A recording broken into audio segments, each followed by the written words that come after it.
established quality quarterback, and his name is Brock Purdy. He has a lot of pressure on him this season. You know, you get the bag, and all of a sudden you got to deliver. Purdy is now the highest paid Niner, and Trent Williams is ecstatic for his quarterback. It's super, super fulfilling just to watch a guy like Brock. And I mean, you talk about a Cinderella story, I think this is the epitome of that.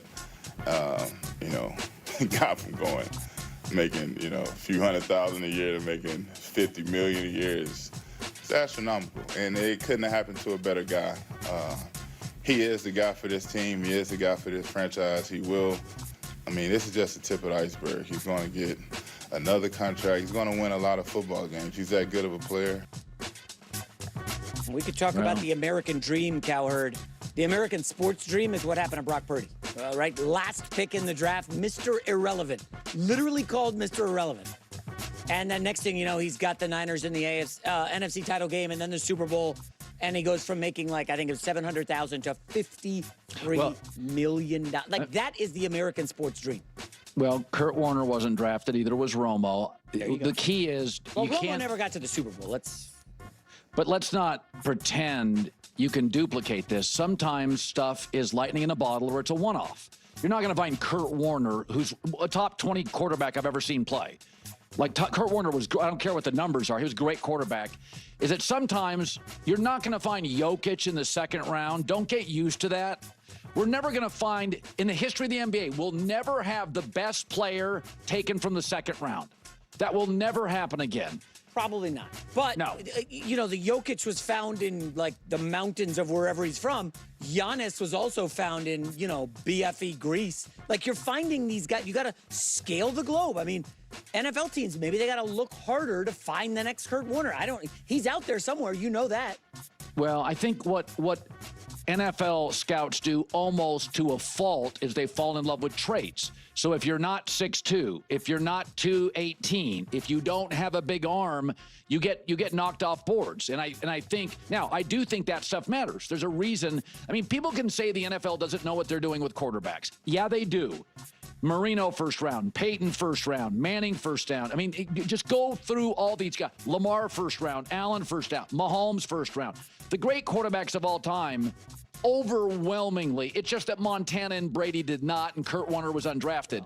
But there's a reason players drop. I mean, Jalen Hurts is great, but he's still not a great pocket passer. If you talk to Greg... Greg Cosell wins on our show. Greg Cosell's been telling me for 2 years, and he said it about Russell Wilson at the time. Because of his height, he misses throws. Tua acknowledges, I can't see everything the big guys can. So you can win all the games you want, but when Greg Cosell says, like, he misses throws.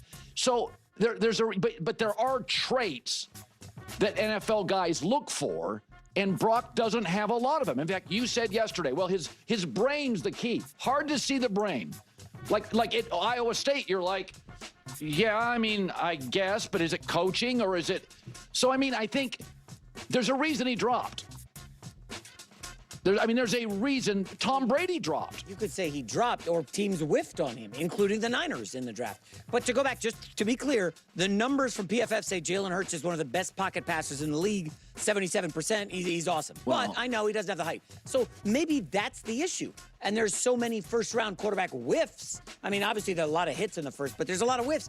Maybe it's because people see, oh, he's 6'4" with a cannon arm. We got to bring this guy on. I mean, look at Jameis Winston. That's a massive whiff. Well, but I mean, you have to take a quarterback if you need it. Like next year, Cleveland, if Shedeur Sanders doesn't hit, I think he will. Like Tennessee this year had to take a quarterback. The coaching staff's going into year 2 off a losing season, and Will Levis isn't the answer. So you do get trapped. It's the one position that I think we should allow for overdrafting. Never overdraft a wide receiver. There's a million in the NFL. Don't overdraft for interior offensive linemen or off-ball linebackers, safeties. Don't overdraft for that stuff. But a great center, I would get him in the first round. A great tight end, Brock Bowers, you draft him in the first round.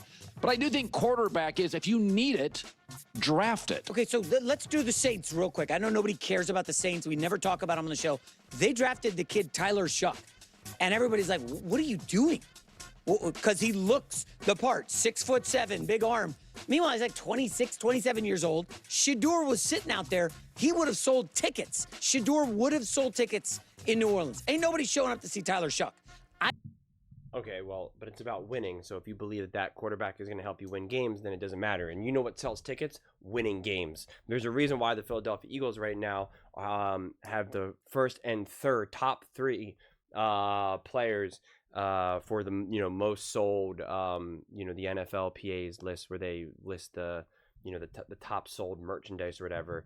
It's Eagle. It's Saquon Barkley 1, Jalen Hurts 3. So winning sells. But in terms of Brock Purdy and all of this, listen, to a degree, yes. When you have the physical build, when you have the physical skill set, when you have the height, the strength, the this, the that, yeah, absolutely. Like that makes sense. And you're gonna have outliers as well. Just because you can find someone in the final pick of the draft, or first round, or third round, or undrafted, like. The NFL is around long enough and large enough in any given season that you can always find a little bit of everything. That's why I think I always laugh when people make comments like Colin just made and J-Mac, where they were like, they'll never find the best player in the second round ever again. Of course they will. Of course they will, because it happens. There's going to be another amazing quarterback who goes undrafted for whatever reason. Like, if it's happened before, then there's an awesome chance that it can happen again. Is it going to happen next year? Probably not. But if we're looking at this, like, ideally the NFL just goes on forever, infinity. You're telling me in another 100 years there's not going to be another surprising quarterback, or in the NBA, there's not going to be an unbelievably amazing player. I can guarantee it. I can guarantee you. There's going to be a player who gets drafted in like the second round, third round at 19 in the NBA, and then goes through an insane growth spurt and just like balloons up to being like 6'6" and 230 pounds, and and it's gonna it's just guaranteed to happen, man. It's just time. That's all it is. It's just time. And it's just funny though to like kind of downplay what Brock Purdy has been able to achieve. And what he's been able to do, and being like, well, it's hard to see his brain and his mind. No, it's not. Like, no, it's not. Like, when you're watching film, you can see the decision making. When you're having conversations with him, and you're working through plays and studying film with him and doing all that, the whiteboard, like you can see it. It's why coaches and staffs interview and discuss these people. Sometimes it's like personality. Sometimes it's kind of like some of the other stuff, but a lot of times it's like, let's talk football, man. Let's see what you got. And sometimes people are brilliant at football. Dude, I've come across people who clearly know an insane amount of football, and about any sport really, and that they are smart. They know more than me. They can't play at all. And you meet people who can't play at all, who don't know anything, but in the right situation, we can get a lot of success. My dad growing up used to point that out all the time. All the time. He would always talk about that there's so many great players out there that know nothing. And Baldy talked about this, where he said you would be shocked by how little these players know. Especially if you're going to like the combine and whatnot. When you go to some of these camps, it would shock you by how much these players don't know. Because it's a process. And some players, I guarantee you there's Hall of Famers that know a lot less about ball. Again, whether it's baseball, basketball, football, whatever, that know a lot less about ball. And even how to play it actually. Like the actual X's and O's in the most fundamental cliche sense. Than some 25-year-old who just like loves the game. I mean, we know that. First off, look at all the great coaches. Almost all the great coaches were not that great of players. I mean, it's funny when people call out, like, you have a Dan Orlovsky. This I always find this funny. Dan Orlovsky, Mark Sanchez, they seem to be two common quarterbacks that people love to make fun of. Oh, the butt fumble, and Dan Orlovsky stepped out of bounds, and this or that. And it's like, how amazing of a player was Sean McVay? Was Kevin O'Connell lighting the NFL on fire? How about Andy Reid, Bill Belichick? I mean, were these guys just all-time legends? Like, no. So, like, what like, Sean McVay, I don't think Sean McVay was even in the NFL or even had, like, that much of a college career, if memory serves me correctly. I'm not sure. I mean, I think Sirianni only played like D3 or something, I think. So like what you know, what you're able to process comes in all different flavors. Comes from all different angles. It's not always just straightforward. And so there can be a process to all of this. And you can figure it out. But the kind of like the dismissive of like, well, who could tell this? Like nobody. It's hard to see, but it is hard to see.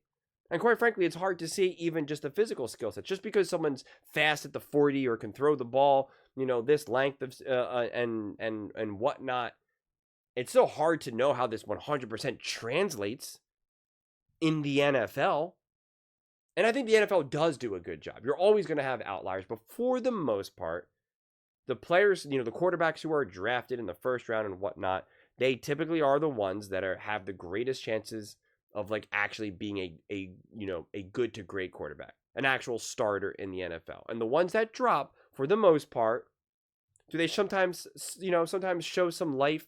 Do they sometimes have a hot year, a handful of games in a row? Like, yeah, but do they stand the test time? No. There's a reason why the NFL is littered with players like Browning, Gardner Minshew, Fitzmagic, like all of these examples of players who were really able to catch fire and have some great moments, but 1000% could not sustain it. Nick Foles winning a Super Bowl. Nick Foles had a couple good years. Nick Foles has multiple records. Like Nick Foles shows, literally has the ability to play at an all-time great level. He lacks the ability to do it consistently. And that's why Nick Foles had the career that he had. It wasn't luck. It wasn't lightning in the bottle. The most common theme among true greatness is consistency. I mean, I could be the greatest opinionist and analyst, whatever the heck, however you want to define me, in the entire world. But if I could only do it like once a year, I could only have like one amazingly accurate take like once a year. It's like what is that? Like then what is that? You guys are all just going to watch me once a year then, and the rest, like, I'm just garbage? Like, it doesn't work. You need to be consistent. Consistency is the mark of greatness. So trying to figure out how consistent someone will be, that is the journey. And when you're talking about, timelines and sample sizes, it's hard to figure out. Someone plays great one year, not great the next year. It's like, okay, was that great just one random year? Was the bad year not like, and that's why you're trying to figure out, like, well, how consistent can we get you? And is your consistency season to season, game to game, playoffs to regular season? But that's what also makes it fun. That's why we're having all these conversations.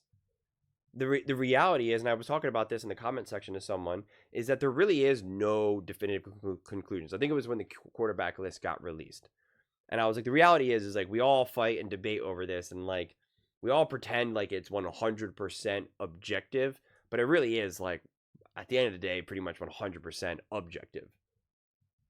Or, yeah, we pretend that it's objective, but it's really 100% subjective. Like, there's really not a full right or wrong answer. And that's why a lot of times people do rely on just stats, or just this guy has more rings than that guy. And, like, the reality is, it's like, it's not 100% true. I'm very convinced that if Tom Brady got drafted to the Jacksonville Jaguars or the Carolina Panthers, he would not have as many rings as he has. I'm so confident in that. So confident in that. So then it's like, so then what does that mean? I do believe that Brock Purdy with the 49ers is significantly better with the 49ers than if he got drafted to the Chicago Bears. I'm very, very, very confident in that. And yet it's still something that we still kind of struggle with, like, to how to figure out. And I still struggle with it because it's hard. It's hard to figure out. And that's why people see a Brock Purdy get this money, and people are still, can't, like think about it. Like, Trent Williams is still, like, these guys are still, like, answering questions on Brock Purdy getting money and, like, and being signed. Like, there's still, like, a selling of it. And it's, like, kind of crazy when you think about it. And we talk about these other great teams of the past. And we just pretend that just because you have a great coach or a great team that you automatically will just have success. And it's just not true. It's just not. So, the real question that remains for a Brock Purdy is How consistent can you be? You've shown that you can be great. Have you shown that you can elevate your game to the levels of like a Lamar Jackson or Josh Allen or Patrick Mahomes? No, you haven't. You haven't shown that. Have you had some flashes? Of course, but like, I'm not expecting you to be able to do what a Josh Allen can do. But can you be consistently who you have been? If you can, then you are an awesome quarterback. A quarterback that can clearly lead a team to a Super Bowl. And quite frankly, could have won that Super Bowl. Now, would you like a quarterback that could elevate his game even more in said Super Bowl? Of course. Of course. But the reality is, right now, in their prime, the only two quarterbacks that we've seen do that is actually Patrick Mahomes and Josh Allen. Or Patrick Mahomes and Jalen Hurts. Sorry, Jalen Hurts fans. Like, Stafford played great. He played really well. I don't think he necessarily elevated his game. I don't think he took it to the next level. We've seen Mahomes take it to the next level. Not even start to finish in a game, more like in halves. But like, Aaron Rodgers, not in his prime. Russell Wilson, not in his prime. I mean, like, look around the NFL. Like, it's like not a whole lot going on in that regard. So if you can just have someone who's consistent, because think about it. Dak Prescott is actually a pretty good quarterback. He can't be consistent in the playoffs. So they don't win games. So they don't win playoff games. If he could be consistent, they would have beaten the 49ers at least one of those times. At least once. And that's the difference between getting to an NFC Championship game and potentially a Super Bowl and not. Brock Purdy, on the other hand, has shown high levels of consistency. So you get the contract. You get the money. You get the belief. You get the confidence.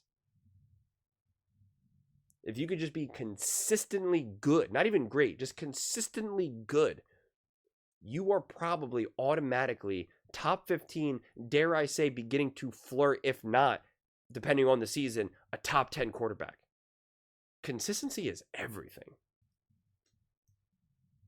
So, I'm excited to see how this contract actually officially does age. And it is a cool story. And it is wild that we could say, oh, he's only making $800,000 a year, like even Trent Williams, like, yeah, he wasn't making that much money. And I know it's all relevant, but it's like, bro, I will take Brock Purdy's poor contract. I'll take half of that. Like, what are we saying here? It's like, that is like all the evidence you need that they just live in just such different universes. When you can make $50 million in a single year, more money than someone in 1 year than someone makes in their entire life times like 20. I mean, like, it's just, like, you're making more than one person in 1 year than someone makes in their entire lifetime in like 20 lifetimes. It's just, it's actually like incomprehensible. It really is. I hope one day to be there and I can explain it to you guys better. Like, guys, this is what my life was like before I made $50 million a year, and this is what my life was like, after I started making $50 million a year. So I'll be happy to make videos about that. But those are just my thoughts. I'd absolutely love to hear yours. What do you guys think about Brock Purdy being the franchise guy and how difficult it is to, evaluate a quarterback? Let me know in the comments below. I read every single comment. So whether you agree with me or disagree with me, either way, let's get in some discussions. Let's get in some fights. But ultimately, let's just have some fun. And please do consider subscribing. We're building an amazing community here and absolutely love to see you part of it. I want to build something that we all genuinely feel connected to. Something that we're really excited to be part of. I think we're all on our way to doing it. Please don't forget to give this video a thumbs up, as it really does help with the visibility and the algorithm. Thank you so much. See you next time.